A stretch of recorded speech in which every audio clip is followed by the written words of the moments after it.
ہیں اس کو کوئی بھی نقصان دینے والی چیز آئے تو وہ کانٹے اس طرح پھیلا لیتا ہے کہ کوئی اس کو نقصان پہنچا ہی نہیں سکتا۔ کچھوے کو اللہ تعالیٰ نے ایک ہڈی عطا کی جو اس کے پورے جسم کے اوپر ہوتی ہے، جب وہ خطرہ محسوس کرتا ہے تو اس ہڈی کے نیچے چھپ جاتا ہے۔ اللہ تعالیٰ نے مچھلی کو سیلانیت عطا فرمائی، چنانچہ مجھے آج بھی یاد ہے کہ 5ویں کلاس کا طالب علم تھا تو میرے بھائی مجھے ایک مرتبہ دریا پر لے گئے، وہاں لوگ مچھلی پکڑ رہے تھے تو میرا بھی جی چاہا کہ میں مچھلی پکڑوں، چنانچہ ایک صاحب نے مچھلی پکڑی، کافی مناسب بڑی تھی، تو اس نے کہا کہ اچھا تم اسے پکڑ لو۔ جب میں نے اسے ہاتھ میں پکڑا تو مچھلی ہلی اور پانی میں چلی گئی، مجھے پتہ بھی نہیں چلا، پتہ چلا کہ وہ اتنی سلیپری تھی کہ اس کو پکڑنے کے لیے ذرا ٹیکنیک چاہیے تھی، اور مجھے چونکہ پتہ نہیں تھا میں نے اسے نرمی سے پکڑا تو وہ ہاتھ سے نکل گئی۔ مچھلی کی طرح ہاتھ سے نکل جانا یہ ایک ضرب المثل بن گئی ہے۔ اسی طرح ایک مچھلی ایسی بھی ہے کہ جو اپنی حفاظت کے لیے بجلی کا جھٹکا مارتی ہے۔ ہم نے ایک ایکویریم میں دیکھا امریکہ میں کہ ایک ایسی مچھلی تھی کہ جب وہ ہلتی تھی تو 440 وولٹ کا کرنٹ پیدا ہوتا تھا۔ انہوں نے ایک بلب لگایا ہوا تھا تو وہ بلب جلتا تھا اور پتہ چلتا تھا کہ اس مچھلی کے ہلنے سے برقی رو پیدا ہو رہی ہے۔ ایک مچھلی کو اللہ تعالیٰ نے ڈنک والی دم عطا فرمائی، چنانچہ جو اس کے قریب آتا ہے اس کو وہ ڈنک لگاتی ہے اور بندہ مر جاتا ہے۔ اللہ تعالیٰ نے چوہے کو دن میں اور رات میں دیکھنے کے لیے نظر عطا فرمائی تاکہ یہ بلی سے ہر وقت بچ سکے۔ چھچھوندر، اس کو اللہ تعالیٰ نے بچنے کے لیے بدبو عطا کی، چنانچہ اس کے اندر بدبو اتنی ہوتی ہے کوئی اس کے قریب رہنا بھی پسپا۔ کہنے لگا جی کہ اس کی وجہ سے میرے ہاتھ گیلے ہو گئے، تو پتہ چلا کہ مینڈک کا یہ ٹرک ہے کہ جو کوئی بندہ اس کو پکڑتا ہے وہ پیشاب کر دیتا ہے اور بندہ اس کو پھر کنفیوز ہو کے چھوڑ دیتا ہے۔ تو ہر کسی کو اللہ نے اپنی حفاظت کے لیے کچھ نہ کچھ عطا کیا۔ عورت کو اللہ نے اپنی حفاظت کے لیے عقل عطا کی، چنانچہ عورت کو چاہیے کہ وہ اپنی عقل کی وجہ سے سوچے اور اپنی جان اور اپنی عزت آبرو کی حفاظت کرے۔ یہ عقل ایک ڈھال ہے جو انسان کی عزت آبرو کو بچا لیتی ہے۔ جو لڑکیاں عقل استعمال نہیں کرتی وہ بڑی جلدی غیر محرم بندوں کے سامنے شکار بن جاتی ہیں اور ان کا وکٹم بن جاتی ہیں۔ اللہ رب العزت نے عورت کو بہت خوبی دی ہے، کوئی مرد اس سے بات کرے اس کو بہت جلدی پتہ چلتا ہے کہ یہ کس اسٹیشن سے بول رہا ہے یا کس نیت سے بات کر رہا ہے۔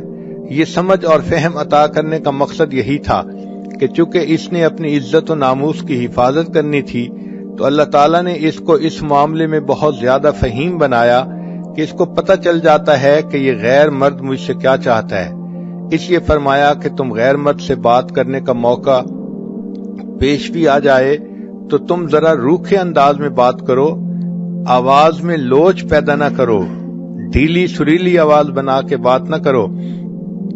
فَيَطْمَعَ الَّذِي فِي قَلْبِهِ مَرَضٌ، ورنہ طمع کرے گا وہ بندہ جس کے دل کے اندر مرض ہوگی۔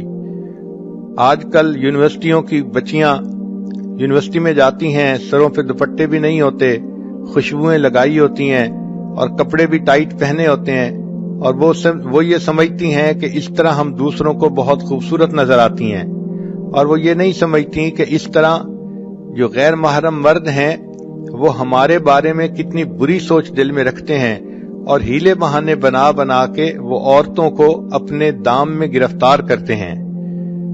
تو عقل انسان استعمال کرے تو اس کے ذریعے سے اپنی شہوت کو کنٹرول کر سکتا ہے۔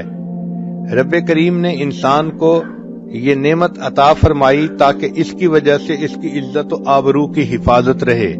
لہذا اب کوئی مرد گناہ کی دعوت کس طرح سے دے، مسکرا مسکرا کے دے یا میسیجز لکھے یا باتیں کرے، تو ایسی کسی چیز کی طرف التفات ہی نہیں کرنا چاہیے۔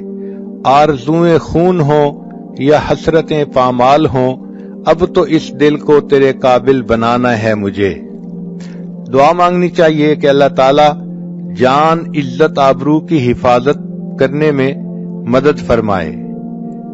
ایک بات ذہن میں رکھ لیجئے کہ نفسانی خواہشات کو انسان جتنا پورا کرے یہ اتنا اور زیادہ بڑھتی ہیں۔ ان کو ختم کرنے کا ایک ہی طریقہ ہے کہ ان کو نظر انداز کریں اور ان کے ختم ہونے کی اللہ سے دعا مانگیں۔ جب اللہ سے دعا مانگیں گی تو اللہ تعالیٰ بچا لیں گے۔ اسی لیے حضرت یوسف علیہ السلام نے کہا تھا کہ اے پروردگار عالم، اگر آپ مجھے نہیں بچائیں گے تو میں اس گناہ میں گر جاؤں گا۔ تو انسان اللہ سے دعا مانگے۔ عورت کو چاہیے کہ عشاء کے بعد 2 رکعت نفل پڑھ کے روزانہ اللہ سے یہ دعا مانگے، اے اللہ میری عزت و ناموس کی حفاظت رکھنا، مجھے کسی ایسی مشکل میں گرفتار نہ کرنا کہ جہاں میری عزت کو خطرہ ہو۔ ہم اللہ تعالیٰ سے مانگیں گے، اللہ تعالیٰ عطا فرمائیں گے۔ انسان اللہ تعالیٰ سے محبت کرتا ہے، اللہ تعالیٰ اس سے محبت کرتے ہیں۔ ایک بزرگ فرماتے ہیں کہ مجھے 4 چیزوں کو سمجھنے میں غلطی تھی، مگر قرآن پاک میں نے پڑھا تو مجھے پتہ چلا کہ میری غلطی کہاں کہاں پہ ہے۔ مثلا میں یہ سمجھتا تھا کہ میں اللہ سے محبت کرتا ہوں جس کی وجہ سے اللہ مجھ سے محبت کرتے ہیں، لیکن میں نے قرآن پاک میں پڑھا یحبہم ویحبونہ، تو تب مجھے پتہ چلا کہ اللہ تعالیٰ بندے سے پہلے محبت فرماتے ہیں اور اس کے نتیجے کے طور پہ بندے کے دل میں اللہ کی محبت پیدا ہوتی ہے۔ دوسری غلطی یہ تھی کہ میں یہ سوچتا تھا کہ انسان اپنے رب سے پہلے راضی ہوگا تو اس کے بدلے اللہ اس سے راضی ہوں گے۔ قرآن پاک پڑھا تو میری یہ غلطی بھی ختم ہو گئی۔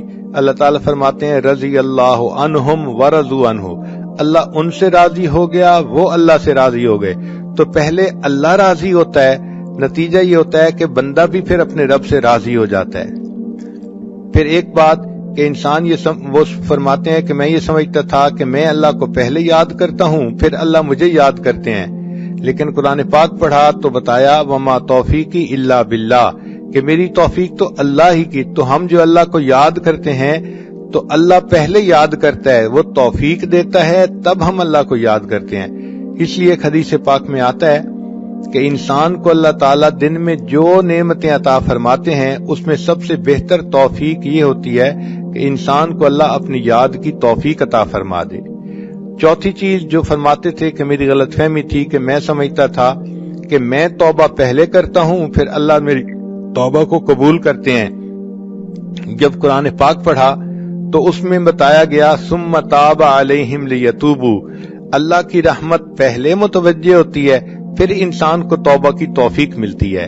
تو یہ ذہن میں رکھیے کہ اللہ کی رحمت کی نظر پہلے ہوتی ہے، اللہ تعالیٰ بندے کو اپنائیت کی نظر سے پہلے دیکھتے ہیں پھر اس کو توبہ کی توفیق ملتی ہے۔ اس اجتماع میں آنے کا بنیادی مقصد یہی ہے کہ ہم زندگی کے پچھلے گناہوں سے سچی پکی توبہ کر لیں اور آئندہ اللہ کی بارگاہ میں فرما بردار بن کر زندگی گزارنے کا ارادہ کریں۔ اللہ تعالیٰ کی طرف سے رحمت کی نظر ہوگی، ہماری طرف سے نیک بن کر رہنے کا ارادہ ہوگا تو یہ محبت کا تعلق جڑ جائے گا۔ دونوں جانب سے اشارے ہو چکے، تم ہمارے ہم تمہارے ہو چکے۔ محبت کہتے ہیں دل کا کسی کے ساتھ اتنا مشغول ہو جانا کہ دوسروں کی طرف انسان کا دھیان ہی نہ رہے، اس کیفیت کو محبت کہتے ہیں۔ کوئی دل میں اتنا سما جاتا ہے کہ اس دل میں کسی دوسرے کے لیے جگہ ہی نہیں رہتی، اور اس کی علامات یہ ہے کہ محبوب کی فرما برداری کرتا ہے اور اس کی بات ماننے میں انسان کو مزہ آتا ہے۔ ان المحب لما یحب مطیع، محب جس سے محبت کرتا ہے اس کا مطیع ہوتا ہے، اور پھر اس کی صفات کو انسان اپنا کر خوش ہوتا ہے۔ بندے کو چاہیے اپنے اللہ سے محبت کرے اور اپنے اندر اللہ تعالیٰ کی صفات کو پیدا کرے۔ چنانچہ حدیث پاک میں فرمایا تخلقوا باخلاق اللہ، تم اللہ تعالیٰ کے اخلاق کو اپناؤ۔ اللہ تعالیٰ پردہ ڈالنے والے ہیں، تم بھی بندوں کے لیے پردہ ڈالنے والے بن کر رہو۔ اللہ تعالیٰ جلدی غلطیوں کو معاف فرما دیتے ہیں، تم بھی دوسروں کی غلطیوں کو جلدی معاف کرو۔ اللہ تعالیٰ رحیم و کریم ہے، تم بھی رحیم و کریم بن کر رہو، دوسروں کے لیے عفو درگزر کا معاملہ کرو۔